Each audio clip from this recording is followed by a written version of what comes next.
I want to make an inverted joke where I gave it a low score and then inverted it to the, but I can't even understand that physics. So.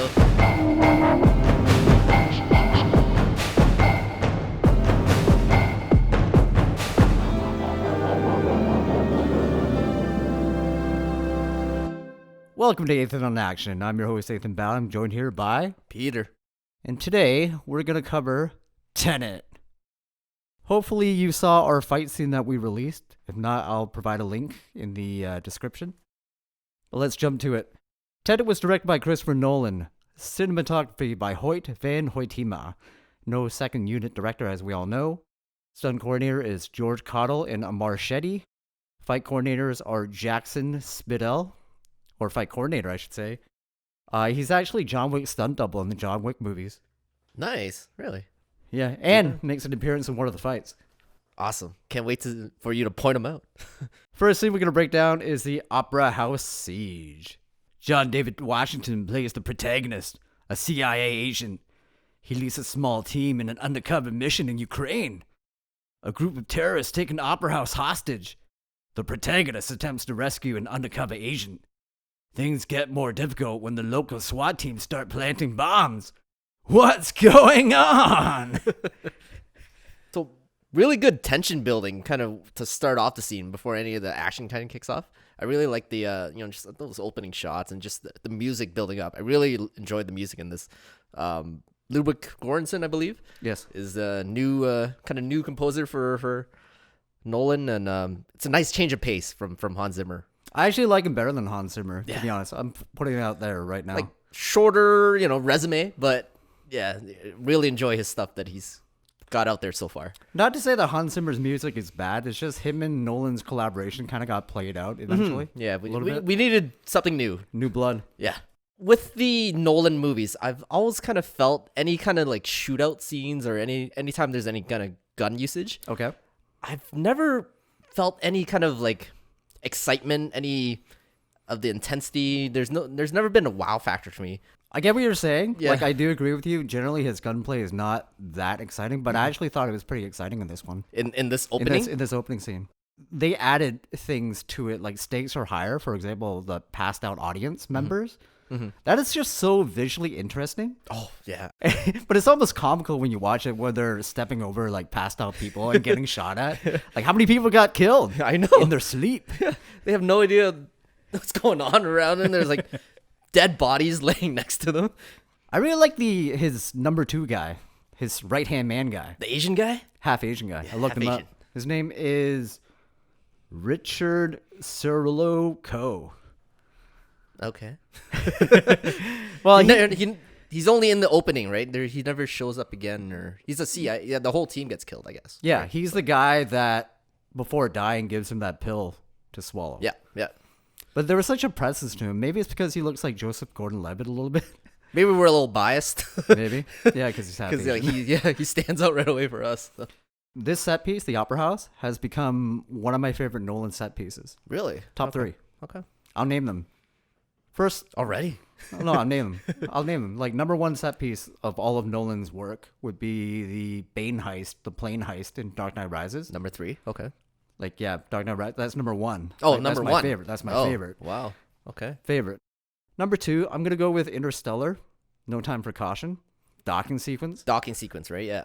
And number 3 would be this Opera House sequence. Okay. I really enjoyed the sequence. Okay. I loved it. I feel like if Hitchcock were alive today and he did more action, this is what it would have been like. Mm-hmm. Such good suspense. Definitely, yeah. Like I mentioned before, like I love that tension building right at the beginning and everything. So it is a bit confusing though.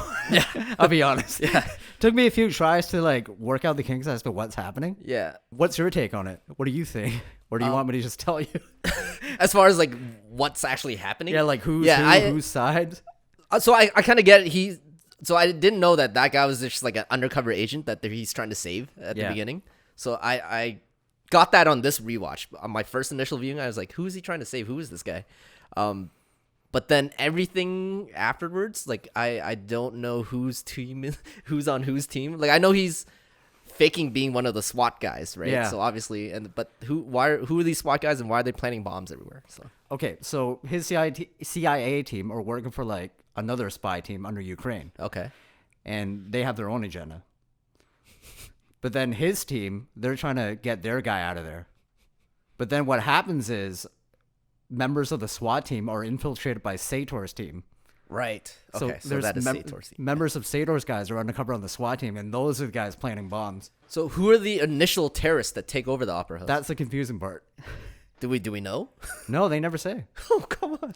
Unless Sator planned it somehow, like he organized. Because those guys. maybe like he knew it was gonna happen anyways. Like he knew the terrorists were gonna take That's over true. because he's a time traveler, right? So he just happened to pick this terrorist takeover kind of thing. That's probably what to happened. Infiltrate it. We figured it out. There we go. We got it. There we go. What do you got rating wise for this scene? I gave it a 3.5. I did like some of the initial sequences. The shootout stuff is where it kind of lost points for me, but overall, it's still a really cool opening. Okay, well, I know you love it. I do love it, but the fact that it's still a little bit confusing story wise, I'll deduct it a mark. But I'm gonna give it a 0.5 mark when JDW says, "You gotta either go with me or I kill you. You choose." Like, damn, that's badass. That's cold. Line. That's Good cold. line. He's got a couple of these good lines. That's in here. cold. So Yeah. that's 4.5 for me. 4.5. All right. Next set piece we will cover is the kitchen fight. JDW's breakout kitchen fight. Yeah, he's almost getting tortured, but not really. What'd you think about it? We can both agree that Nolan has never been the best at hand-to-hand fight scenes. Definitely not. But he learned. Mm-hmm. He adapted. He changed. I wonder what happened. Did he start listening to the second unit guys? Maybe, or like the choreographer you mentioned earlier. Has he worked with Nolan before in any of his previous movies? I don't think so. No? So this is like the first, maybe, just a little change in the stunt team and And he's the 8711 guy, obviously. Yeah. With the WIC guys, right? yeah, you can kind of tell just the way, the movements and everything like that. Yeah. Up until this point, this was like my favorite hand-to-hand that I've ever seen from Nolan. So, I agree. There was like a kind of a gritty realism to it. It did. I mean, there's a sequence where he just flat out just punches the guy 3 times with his right hand. Yeah. The stunt coordinator himself is in the sequence. There we go. He's the guy where JDW grabs him and twirls him and just punches him in the back. Okay. Yeah. That is a bit. Yeah. That gets a bit balletic, but that's okay. Yeah. I notice in general with Nolan movies, when it comes to hand-to-hand fight scenes, he generally wants the stunt coordinators to tone it down and make it more realistic. Mm-hmm. So you get stuff like Dark Knight Rises, where all they throw is haymakers. Whereas I feel like in this one, he finally let loose on it. He undid his tie, but he's like, okay, guys. I see that. Get a Yeah. little flashy. I see what you're saying. Yeah, for sure. And I feel JDW really carries the scene well. He's kind of got this like good action charisma, I want to say, in a way. Sir. Like that little sequence of him just walking down and before he gets to that last little sequence, just there's like a gravitas the way he like carries himself. Yeah, I really enjoyed it. That's all I got to say about him. Another thing I want to point out is they never hide his height or try to make him taller. Mm-hmm. If this was Tom Cruise, they'd be like, this guy's 5'11". But with him, they're just like, look, he's a shorter, stockier guy. But he's formidable, man. He's athletic. Those are the athletic guys. Yeah. He's gonna fuck you up if you don't know how to fight. That's right. Yeah. Out of 5, what do you got? I'm giving it a 5. Best Nolan hand-to-hand sequence I've seen up to this point. So Sounds good. I'll give it a 5 myself. yeah, Definitely Nolan upgraded with this scene. I'm like, damn. yeah, He learned. yeah. This caught my attention. I was like, whoa, this is a little different here. Next level shit. Yeah. Next thing I have is the Oslo plane crash. I'm not going to spend too much time on it. Let's just talk about it. How did you feel about this plane crash? A real 747 plane. Yeah, like it was focused on or whatever as far as when trying to promote the movie, and Yeah. even if they didn't do that and I didn't have like high expectations going in or anything, like it's just very meh. Like Yeah, unfortunately, it is a bit underwhelming. very, yeah. I mean, everything leading up to it was kind of cool. Mm-hmm. With that, Yeah, I had to write his name down. Hamish Patel as Mahir. Mm-hmm. Like his comedic stuff was cool, and his crew, how they're jumping out of the plane, taking the gold. Yeah, that's one thing that Nolan is never gonna be short on it. As far as he's always gonna do the tension building very well, but when it comes off to actually pulling off the actual action sequences, like on paper, it sounds like it's gonna be really cool. but it doesn't make for a great cinematic experience or anything. Not for this, because it literally just goes there and stops. Yeah. That's literally what it does. Nothing really happens. And a bit of an explosion. Yeah. I'll say the scene later on where they're inverted and they're going forward while everything's going backwards and things are exploding. Okay. That's more impressive, in my opinion. Oh, yeah. For that shot, you know how they did it, right? Go on. They basically just moved backwards while everybody else is moving forwards. Okay. That's how you get that shot of that debris like going up, which Yeah. means that Right. stuff. Oh, yeah. Which means that stuff was flying down on them while they were moving backwards. Nice. Yeah. Good Well, stuff. it's always great how, like, for this movie especially, Nolan really wanted to kind of try to do everything in camera, right? Well, I read on the internet, which means it's true. Apparently, there was only 280 visual effects shots in this movie. That's crazy. Less than a rom-com. I know. It's crazy. How do you want to rate this plane crash? What did I give it? I gave it a 1.5. Nothing, Okay. nothing crazy. Nothing exciting. I gave it a 2, only because of acquiring at 747 and crashing it. It's Yeah. pretty cool. Yeah, the logistics and the technical aspects of it are great. And I gave it another point for the comedic elements leading up to the crash with Mahir. So a 2. All right. Next thing we're going to cover is the inverted man. The setup. Now working for the secret organization Tenet, the protagonist and his partner Neil attempt to steal a painting. They discover a mysterious room, and they're surprised/attacked by 2 men, one moving forward and one in reverse. I in my mind, I still can't fully grasp the whole science of it, of like how you fight yourself, one going forward, one going backwards. Just that idea. Yeah, the idea of it is like, how does it? I don't know. I can't wrap my head around it. Well, if you watch the fight scene enough, like I have, they're not actually doing that. Have you ever seen that YouTube video of Christopher Nolan describing Memento? I guess I haven't. No. Okay, well, I'll put a link on it in the description. But I'll quickly explain it here. So what he says is it's like a hairpin. So there's 2 stories, one story moving forward and one story moving back. And he has these lines in between. So essentially you're cutting between the forward story and the back story. Okay. He's basically doing the exact same thing here. Yeah. So what happens is it goes from forward movement then backwards movement. Because even in the inverted man guy, he's moving forward as well. He's not actually moving backwards. Yeah, like in his mind or in his perspective, right? He's moving forward. Is that what you mean, or No, what I'm saying is the actual move sets, like the moves. oh, that the they're move doing, sets, how they the filmed actual it. moves and like how they filmed choreography it. and everything. Yeah. If you look at it, they're just taking turns. Like I move, like this character moves forward. Okay. And next sequence, it's an inverted part. Yeah. It's exactly like the layout of the Memento plot. Keep your eye for it next time you watch the scene. You'll see it because if you look, the inverted guy does forward moves. Okay. Yeah. I'll And keep that's my how eye out even more. Yeah, don't worry. I'll add clips for this when people watch on YouTube. Yeah. Overall, like I thought the choreography and everything of it was very well done. It's really strong choreography. Yeah. Plus, like the way it was shot and edited and everything was very clear. Like Nolan didn't do his, like more tight in shots where you can't really see what's happening. Like Well, you know why, right? For a sequence like this where you got to go forward and backwards, you can't shoot it Hollywood style. Yeah. You can't. You have to shoot it in sequences like a Hong Kong fight scene. And that's what makes it so much better. Yeah. Right. And so like he did actually film it, everything kind of going forward, and then he filmed it with the actors like doing choreography backwards as well, right? They say that, but I don't think so. Yeah.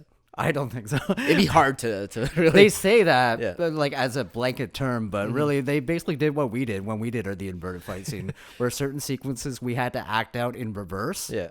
But then I reverse it in editing. Hey man, you're giving away your secrets. Yeah. Well, giving away Nolan's secrets too. Because a key thing about shooting that, and JDW in an interview said one of the tricks is I can't blink. He can't blink because that gives away the trick. Yeah. Because when you blink, you're like, hey, wait a minute, they shot that in reverse. And that's what I told Ryan, the actor in the fight scene. I was like, do not blink. Right. Yeah, you kept saying that over. Yeah, I was like, don't why blink. do you keep saying that? Now you know. Now There you know. we go.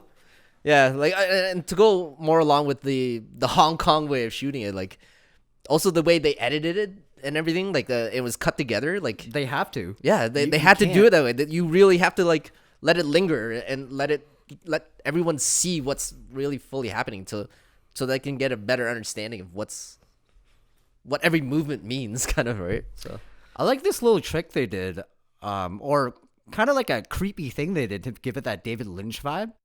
The part where he rises up from the ground, the stunt guy acted it as if he's coming at JDW. His arms were coming at him. oh yeah, Yeah. I didn't really pay attention to that. I gotta rewatch that part. Watch it again. It's cool. They did that to make it creepy, as if he's rising from the ground, like a coming at zombie him. sit up. Yeah, but then you watch it inverted again later on. He's just falling back. It was pretty cool. Yeah, nice. Really clever. Yeah, there's a lot of those like little moments, like you see him going forward and backwards. I mean, they're actually pretty cool both ways. So Did you like this more than the Inception hallway fight? or I have a soft spot for the Inception hallway fight. Like you were talking before about your top 3 set pieces. That's in my top 3. I really love that sequence. We haven't covered Inception yet. We will. Yeah, we will. I do like that sequence too. Just how they pull it off. Mm-hmm. It's really cool, really good. Yeah. It's just unfortunately, in my eyes, the choreography, like I said, with Nolan fight scenes, they were very the choreography in that one was a generic. lot weaker than the choreography in this. But yeah, just the overall technical aspects and what they were doing in that sequence, I was really, very cool. I still have it in my top 3. So. Okay, I guess if you go to spectacle wise, that one is definitely more impressive. Mm-hmm. But when it comes to technical choreography, this one's more impressive. Yeah, for sure. Okay, out of 5. I'm giving it a 4 out of 5. I really enjoyed the sequence. That's all I gotta say. Really, it was a really great sequence, and it's just me trying to wrap my head around the physics of it. Really, the science. Okay. I'll give it a 4.5. Yeah, myself. Nice. I enjoyed it. I really loved it. Actually, you know what? I'll give it a 5. Full Monty. I love it. Why do you keep saying that? I don't know. Next set piece we're going to cover is the entire highway set piece. The setup. The protagonist and Neil set out to steal this mysterious device called the algorithm. Suddenly, they're attacked by a car in reverse. Okay, that's what happened. All right.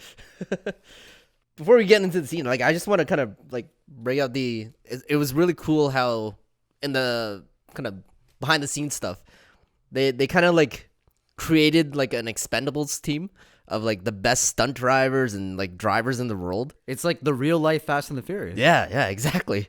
Yeah, and then they brought the what's his name? I have his name.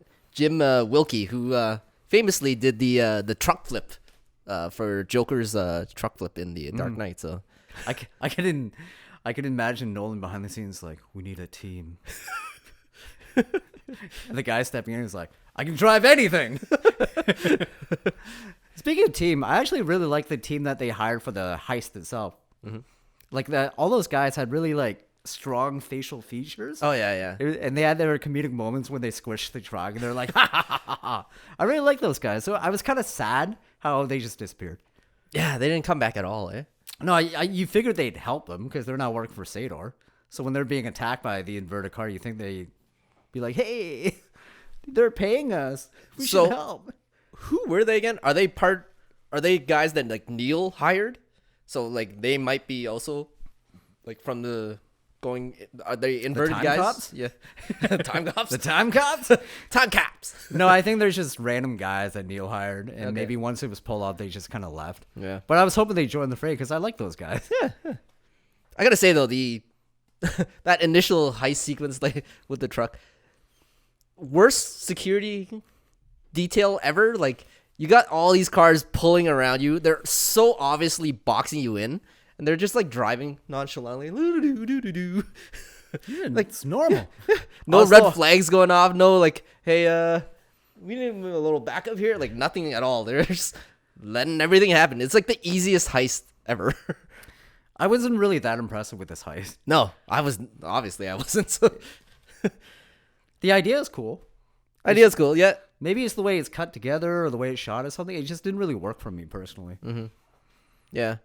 There was nothing for me that really impressed me until that you see that reverse SUV coming at you. So that's really creepy how it just keeps coming at them in reverse. And just like all the movements that it makes, like once it's kind of behind, I guess, the Neil's car and everything, and it's kind of doing those like jerky movements, like going lane to lane. Yeah. Just the way it like jerks from one lane to the other. It's really creepy the way they do that. Yeah. Even the sound of a car revving in reverse, there's something really eerie about it. Mm-hmm.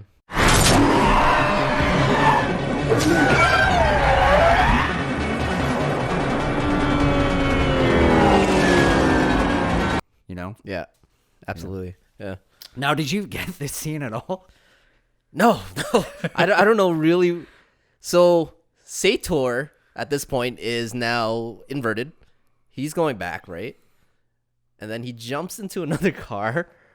And then is he going forward, or is that guy just like driving backwards in their POV? Or like, I don't know what's happening. The best description of the scene, it's a YouTube guy called Movie Metrics. Nice. I'll attach a link in the description and maybe we'll watch it afterwards. How I wrap my head around this whole inversion and time all going at once thing is this. Whoever's inverting, they've already experienced these events. Okay. But from a storytelling perspective, they only show it from the perspective of the person going through the events the first time, whereas the person going through the events the second time, they don't really show that inverted. It's all at once. Okay. Remember that movie Arrival? Yes. Remember how the aliens and Amy Adams experience this time all at once? Yep. Exact same That's concept. the same thing. Okay. The exact same concept. Just add the fact that there's a version of her that already lived through the events and is currently traveling backwards. So the thing that kind of keeps popping in my mind. So you're saying like how the guy that's inverted is going backwards, but he's already experienced that. It's just, when did he experience that? Like, so we don't see that perspective. Yeah, we don't ever see that. So that's where the trick, kind of the confusing. That's little the trick. So the perspective of the person going inverted, you never see it. Yeah, that part's. It's really that's confusing. what trips me out most of the time. Well, another thing that I didn't understand until I saw that YouTube video is how did he get the algorithm? Did you figure that part out? No. When you see it the first time, yeah, and he passes Sator the empty case, which he has to like skip over a hood of a car. So at the same time he was doing that, he was putting the algorithm in the inverted car. Ah. So what happened was when he got kidnapped and dragged to Sator's base, that car was already there. Huh. Do you see that? Do you see him actually? Yes, you do actually. When he inverts himself and tries to chase after them, remember he's driving, all of a sudden he hears a clicking, clanking sound.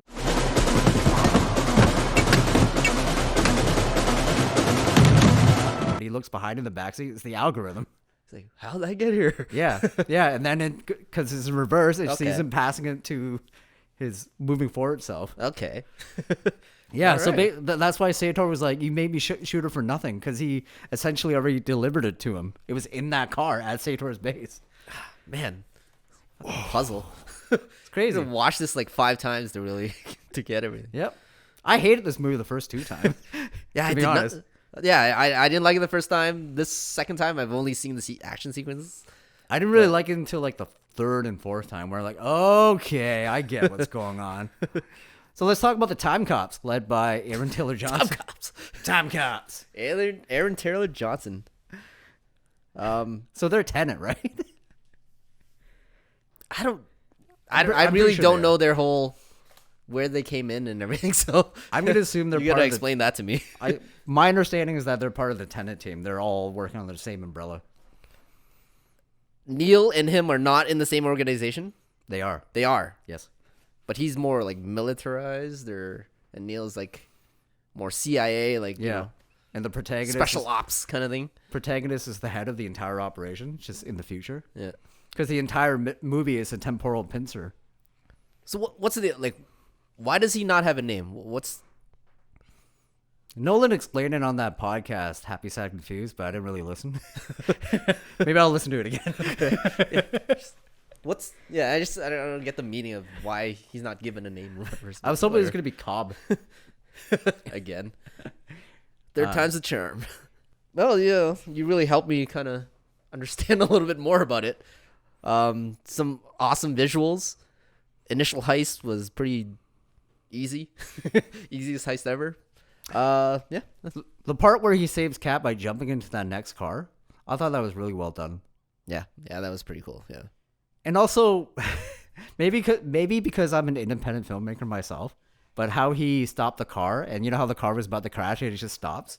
Like in my mind, as an indie filmmaker, I'm like, oh, that's how you save money. You don't show the car crashing, it just stops. I remember like on the rewatch, I was like, oh, thank God, like Elizabeth Debicki's like 6'3", so she could reach those like child locks and get that door open. Yeah, she is tall. All right, rate this highway scene out of 5. I give it a 4. Okay. Just because everything that happened after the initial sequence, initial heist, was really cool. And yeah, from a technical perspective and everything, and the whole Expendables background or information about it, I thought and that also was how the really cars, when they filmed it, had to move in reverse too, to pull off some of those shots. Yeah. And just that really like freaky sequence of the car, the SUV doing those herky-jerky movements. Oh, yeah. It's unsettling. It's creepy. All right, I'll give it a 3.5. Yeah. Give it a 3.5 only because I didn't understand it until I watched a YouTube video. That's the only reason, but yeah, 3.5. All right. Next sequence I have is The Inverted Man Part 2. The setup. Kat is shot in the stomach by Sador. In an attempt to save her life, him and Neil invert themselves to reverse her wound. They arrive at the Oslo airport. The protagonist literally runs into himself. Fights himself. I don't know how they survived in that cabinet thing without showering and eating for 5 days. Inverted. But the fight itself, like I said earlier, it was nice to see Nolan like kind of undo his tie a bit and let the stunt guys do more over the top moves, like him diving forward, German suplexes. I gotta ask you though. So obviously he's fighting himself. That initial sequence where he's like shooting the gun and everything. What would have happened if he actually killed himself at that point? They would all dissipate, kind of like Time Cop. Yeah. Become a big blob of CGI or whatever. Yeah. Really? Oh. I mean, he only did that so he can move closer to the I guess, yeah. He wasn't really... thing. So obviously he knew he was fighting himself because he could see the guy, but... Yeah. Okay, yeah. And like I said, you notice this time when he gets kicked in the stomach, he's not reaching forward. Because remember I told you the first time you see it, when he on the ground, he flies forward, his arms support, like he's coming at him. But this time, when he gets kicked and flies back, he's just flying back. Who's the guy that's under the mask? Like while they're filming this, so it's obviously not JDW, unless no, it's not JDW. There's we can look it up. It's he's a pretty well known stuntman. Yeah. I don't want to guess it's this guy because in my mind I'm thinking it's this guy, but I'm not 100%. Out of 5, what do you got for this fight? I'm giving it a 4. Just awesome sequence. Now you get to see it again in reverse. It's really cool. I'll give it a 4 myself. Yeah. Next up, we have the finale at Stalsk 12. The setup. Sador has this elaborate plan to kill himself and all of existence. The protagonist and Neil and a team of time cops attempt to retrieve the algorithm. They have to do this so Kat can kill Sator in the past on the yacht in Vietnam. Can they do it? Can they? Even your setup has me confused. All right, where do we start? All right. For my notes, all I have are questions. Like, I've seen it once. Well, I guess twice in a way, but I still don't really fully understand what's happening. So all I know for sure, red is going forward, blue is going backwards. My understanding is that blue is an hour ahead, and they're going backwards. They're an hour ahead. They're an hour ahead, and they're also on a hill. Okay. Again, movie metrics.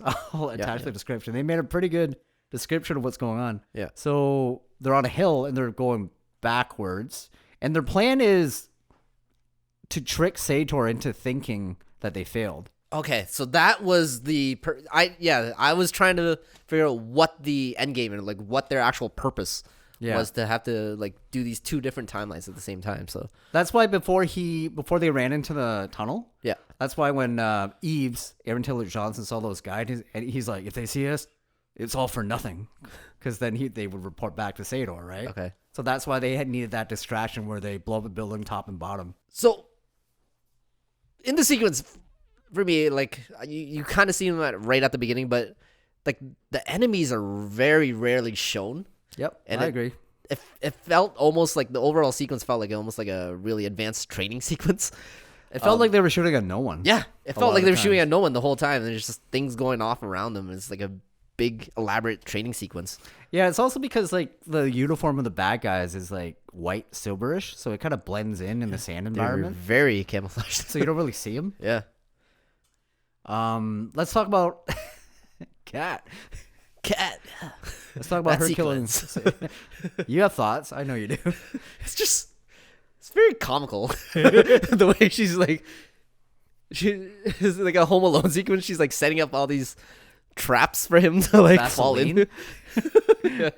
Yeah. What are your thoughts on it? I feel like this is the closest thing we'll ever get to a Christopher Nolan rom-com.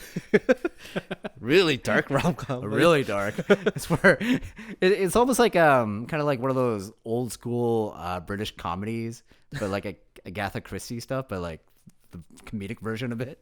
It's like she killed her husband by sliding him on Vaseline. Was that Vaseline? I thought it was just like soap or something. Sure. So whatever it was. But it's his fall like down the railings. It was like, oh my god, that was so brutal. I do like how he did his dead wife trope, but then he inverted it and reversed it. So then she kills the husband. Right, yeah. So that, yeah. He inverted his dead wife trope. Yep. I was hoping, like, after she killed Sador, I was hoping she would look at the camera and say, "Not today." Do you love me? Not today. Prestige. Right. Call back. Not today, Nolan. So going back to the attack on the thing or whatever. Stalsk 12. So do blue and red team have their own separate missions? Are they almost in a way backing each other up as well? Like if someone from the red team like falls, can the blue team reverse that? So blue team is supposed to report back to red team to tell them what happened. Okay. Because he says that during the briefing. So they have to go there initially, yeah, fail, yeah, and then come back. Oh, which is why they're bringing up all those like dead bodies Yep. when you first see them. yeah, because right? they're telling him. But we don't see that. We don't Yeah. see that perspective. Yeah. We only see everything all at once. Yeah. Right. That's why I told you when we were watching that, I said there was like 3 Neils running around. Mm-hmm. All right, let's talk about the hand-to-hand fight scene in the tunnel. All right. You gotta explain to me what's happening. I don't know what's happening. You said 3 Neils? Why is there 3 Neils? 3 Neils. Maybe 4? No. Maybe 4? Because you mentioned before, kind of like aside, off podcast, there was another Neil that was at the Opera House as well. But, yeah. So Neil's moving backwards.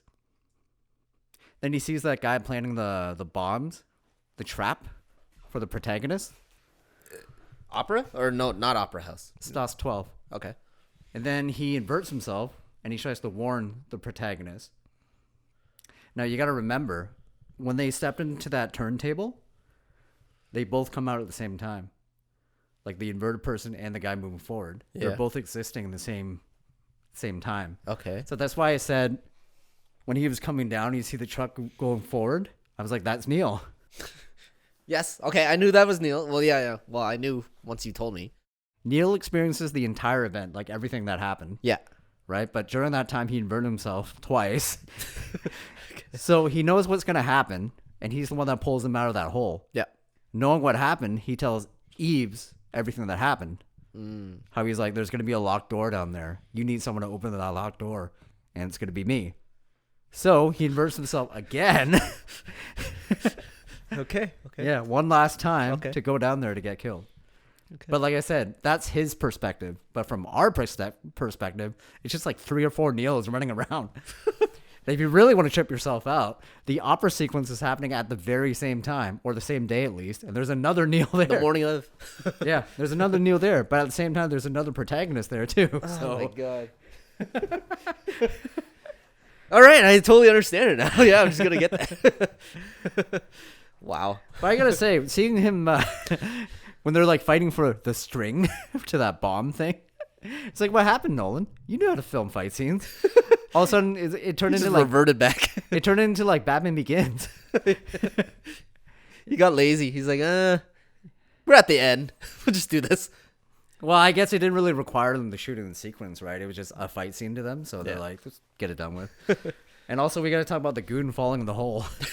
that yelp he does. Oh.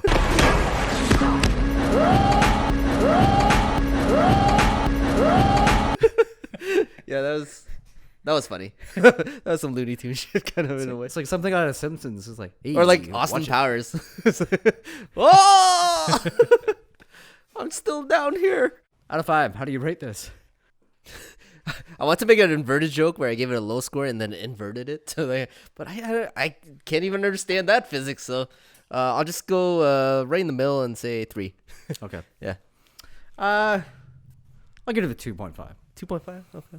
Well done, well executed.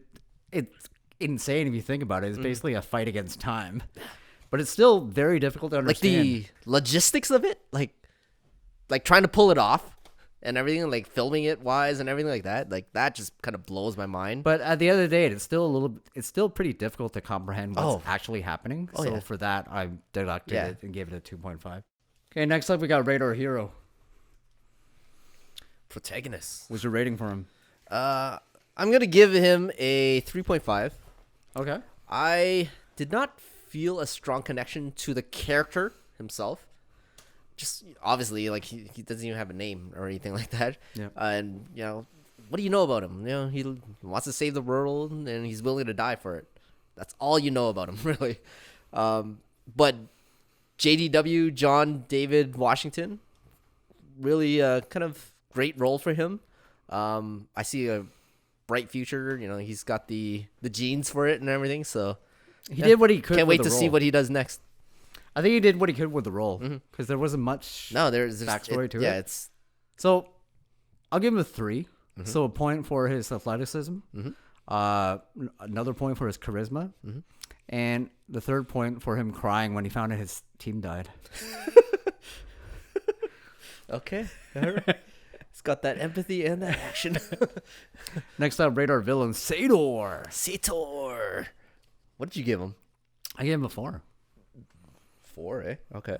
He really went for it. He but did. Nolan told him to, though. Yeah. Because he actually tried to downplay it originally like a Bond villain, but Nolan's like, no, you're a Batman villain. Yeah. I give him a 3.5. Like, he was like a Bond villain in a Nolan universe. So, in some ways, it was like a tonal difference there, where like it didn't match exactly for me. But I still loved him in the role. He had a better backstory than the protagonist himself. I had a little bit of sympathy for him, because you know how Kat thinks she's cheating on him because of the other woman diving off, but Right. it's just her and Burton. Yeah, it's just her. Yeah, that's why she said with your other woman, he was genuinely confused as to what she's He talking never about. cheated. Or maybe I'm probably. sorry. Yeah, but then he Plus, I gotta say also, he gets like that big Bond villain monologue at the end there as well, which is kind of his undoing because like I should have touched on that when we covered Stalsk 12. That was the down part for me. that was the down part. Yeah, because the pacing was just way off there. Yeah, because normally with Nolan finales you get that really amped up cross cutting, but this they lingered too long either from like one sequence to the other, and it's like show me It a just little more. slowed everything to a Yeah, halt, it really I found. did. It really did. So I should have brought that up. Yeah. Okay, next up we got top 3 badass characters. I'll start. Number 3, I got Neil. At 3, okay. Neil, because he's so cool. Neil. I actually cried the next times when he basically tells him that he's accepting his fate. You know, that he knows he's going to die. Yeah. He's like, don't worry, we get up to stuff. You'll see. At 3, I have shit. I didn't get his character's name. Hamid Patel or Him, Mahir. Mahir Patel, or Mahir is the character's character's name. Mahir. Mahir. So yeah, so I got him at 3. Cool guy. Does all the dirty work. Doesn't get any of the glory. Sweet. Number 2, I got the protagonist's right-hand man from the opera sequence, Richard Coe. Asian guy. Half Asian. A Asian. Of course you're gonna rank him so high. Love that guy. Number 2, I got Aaron Taylor Johnson. I was surprised he was in this movie. I had no idea that he was Time in Cop? this movie. Time Cop. He just showed up and was like, that guy looks familiar. Oh my god, it's Kick-Ass. Sweet. Number 1 for me is Kat. Cat. Yep. She's number 1 for me too. So I like how they made her taller than, well, she is taller than everybody. Yeah. And how she essentially inverted Nolan's dead wife trope. mm-hmm. Best action scene. It was short, but it is so memorable to me. It's the kitchen part. I really enjoyed that. Nice. Yep. I'm going with the opera house. Nice. Scene I revisit. I went with the inverted man part 1. Is it because you were trying to understand it the most? Or No, it is the one I generally throw on or think about. yeah. Most revisited probably will be the highway scene, just because I want to try to understand it more. I'll send you. We'll yeah. watch the clip once we're done here. Yeah. You'll understand it. Next question I have: the Travis Scott song, "The Plan." Is it better than Will Smith's song for Men in Black? Fuck, that's a high peak to reach, man. Yes. I think it is. Controversial? Yeah. Is it controversial? I don't know. Does anyone like that Will Smith song anymore? So let's talk about our action scene. All right. Full disclosure: most of the guy in the mask is Peter. Yes. Well, it's kind of both of us. Well, let's be honest. I essentially just doubled you for 2 moves Yeah. because of the more jiu-jitsu moves that you're not accustomed to. Yep. But overall, it was really fun filming that, man. I wish we had more time. Yeah. Because especially the Hong Kong spin, if you can call it that. The one the spin. one spin. Yeah. Going in, I was pretty scared. Yeah, so was I. We're gonna land on like a hardwood floor, and I was really glad that you decided to do it, to be honest. Because didn't I was wanna like, do it. if you don't do it, I'll do it. No problem. But in the back of my mind, I was like, please do it. Because I didn't really trust the cardboard boxes I set up. but now like I feel like so confident to do it that I'm ready to try a double. Ooh. I'm ready. Just that one, because we had like those boxes, so it's a little higher. Yeah. You can only get one spin out of there. Yeah. Well, I had more plans after the sequence we had. I had more of your inverted self walking backwards, trying to get out of the door, and Ryan would like grab you to pull you back in. But we were short on Is that time. how it would end? Yeah. Dun dun dun. No, how my idea of how it would have ended was like you're inverted walking backwards trying to escape. He pulls you back and clotheslines you. And then you invert up. Then you clothesline him while walking backwards. What the hell? That's what I wanted to do, but That again, sounds complicated. No. We need wires. Oh, anything Yeah. else? No, just good times. Watch that scene. Let us know in your the feedback. comments. Like, what do you think of it? Overall thoughts on Tenet?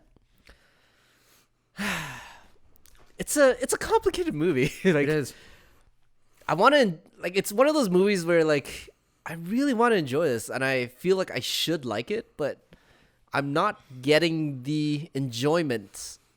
I like the most comparable thing I would compare it to is Inception in a way, and I really enjoyed Inception. The first time I watched it and every single time I watched it after, I was like, It was great rewatching Inception after this. You're like, yeah, so simple. so simple. Everything makes sense. Oh my god, everything ties together kind of in a way.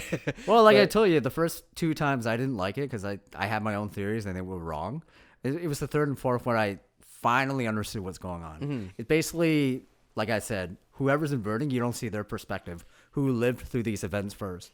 But I feel like that's almost a cop-out. Like, I know, like, obviously you want to make a movie that people will watch till the end of time or whatever and analyze and pick apart. But it's also, like, a detriment to, like, the overall experience of the moviegoers. Like, I don't want to have to watch a movie this many times to like try to find enjoyment out of it, and that's what I feel like you have to put in work to try to enjoy this movie, and that I couldn't. It's better do that for myself. You can go about this two ways. You can either do what I did, like really try to understand and rewatch, and then you're like, eureka moment, that blissful moment. Yeah. Or you can just turn your brain off. Yeah. Like, yeah. Well, like when I turn my brain off, it's still like a really cool movie, but I still would not put it in my top 5 maybe or top 4 of Christopher Nolan movies. I generally admit that I love it more each time I watch it. Mm-hmm. All right. Well, where would you put it though in your ranking of overall Christopher Nolan tough, movies? man. Yeah, that's tough. It changes every day. Right? It's weird because a lot of times I don't include the Dark Knight movies when I should. It's weird. It's weird, and like I don't consider them Christopher Nolan movies. Such an odd thing to say. Uh-huh. Well, maybe we'll talk about it another time. All right. Well, that does for this episode. Thanks for listening. Watch our scene. We are out. If you're watching on YouTube, please leave a thumbs up, leave a comment, subscribe. If you're listening on Spotify or any of the other podcast platforms, please rate, review, subscribe. And we'll be back. Thanks for listening. We are out.